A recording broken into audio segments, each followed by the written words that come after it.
In a few moments, I will sign a historic executive instituting reciprocal tariffs on countries throughout the world. Reciprocal, that means they do it to us and we do it to them. Very simple, can't get any simpler than that.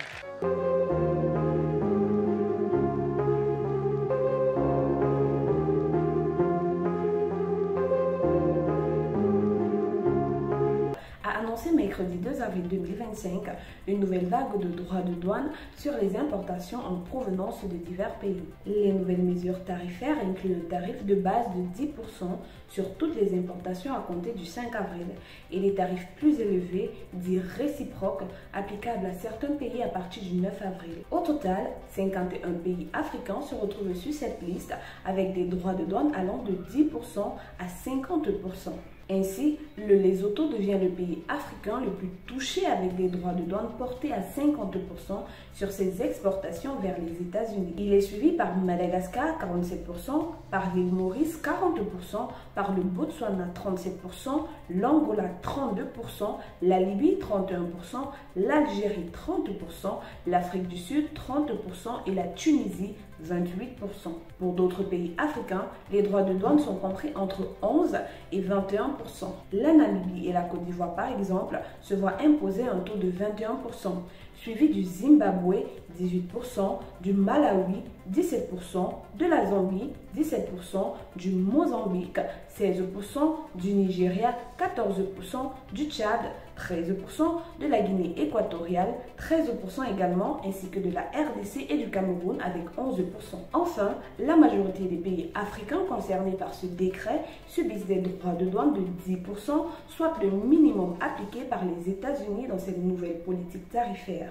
Il s'agit ici de l'Égypte, du Maroc, du Kenya, de l'Éthiopie, du Ghana, de la Tanzanie, du Sénégal, de l'Ouganda, du Gabon, du Togo, du Libéria, du Bénin, du Congo, de Djibouti, du Rwanda, de la Sierra Leone, du Eswatini, du Soudan, du Niger, de la Guinée, du Mali, du Cap-Vert, du Burundi, de la Gambie, de la Centrafrique, de l'Érythrée, du Soudan du Sud, des Comores, de Sao Tomé et Principe, de la Guinée-Bissau et de la Mauritanie. Ces nouvelles taxes risquent de pénaliser les secteurs manufacturiers africains, notamment l'automobile et le textile, en rendant les produits moins compétitifs aux États-Unis. Selon un rapport du Bureau du représentant au commerce des États-Unis, les exportations totales de marchandises des pays africains subsahariens vers les États-Unis se sont élevées de 29,3 milliards USD en 2023.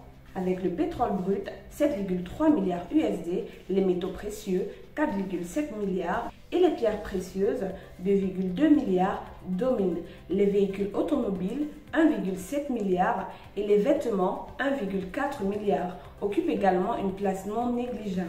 Les principaux fournisseurs africains étaient l'Afrique du Sud avec 14 milliards, le Nigeria avec 100,7 milliards, le Ghana avec 1,7 milliard, l'Angola avec 1,2 milliard et la Côte d'Ivoire avec 948 millions USD. Du côté des gouvernements africains, des réactions sont attendues dans les prochains jours. Les précédentes hausses de droits de douane sous l'administration Trump avaient déjà suscité des inquiétudes parmi les partenaires commerciaux internationaux. Pour l'heure, il est encore trop tôt pour savoir comment les acteurs africains s'adapteront à ces nouvelles mesures. De plus, l'impact de ces droits de douane sur les produits africains actuellement admissibles au régime préférentiel de l'African Growth and Opportunity Act, en abrégé AGOA, est incertain. Les exportations des pays d'Afrique subsaharienne vers les États-Unis sous le régime de l'AGOA ont atteint 8 milliards de dollars en 2024, d'après le Congressional Research Service. Donald Trump a imposé des droits de douane de 50%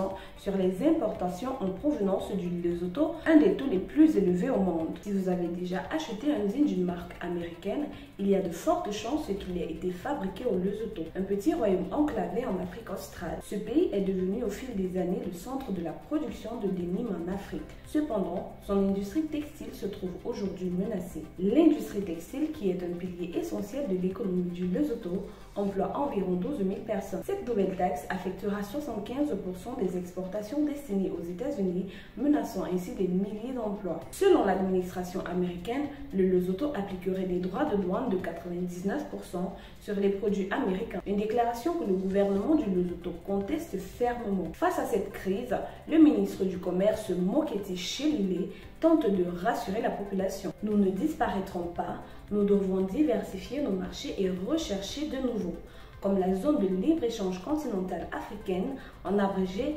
ZLE-CAF, ou encore avec l'Afrique du Sud dans le cadre de l'Union douanière d'Afrique australe. En effet, plusieurs pays africains plaident pour une révision des accords commerciaux bilatéraux ou un renforcement des mécanismes de solidarité régionale. L'Union africaine encourage les pays touchés à renforcer la mise en œuvre de la zone de libre-échange continentale africain dans l'espoir de réduire la dépendance vis-à-vis des marchés extérieurs et stimuler le commerce intra-africain. Pour plus de contenu sur l'actualité africaine, suivez-nous sur le réseau social africain Diba World et sur toutes nos autres plateformes. Tous les liens sont disponibles dans la bio.